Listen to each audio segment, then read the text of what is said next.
Now look at question 25. You hear a nurse briefing her colleague about a patient. Now read the question.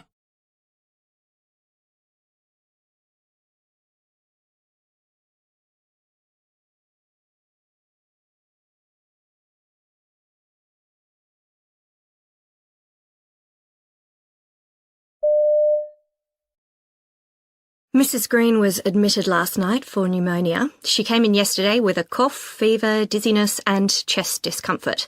She's a healthy 60-year-old with a history of right knee replacement 5 years ago. She's on a regular diet and has no allergies. She's at high risk for falls due to her dizziness. We changed her IV antibiotics to oral, which she's tolerating well.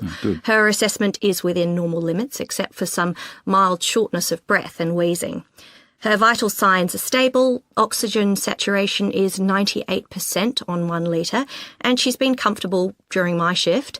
Around 5:30, I gave her 2 paracetamol for minor pain, with good results. She has an 18 gauge in her left arm.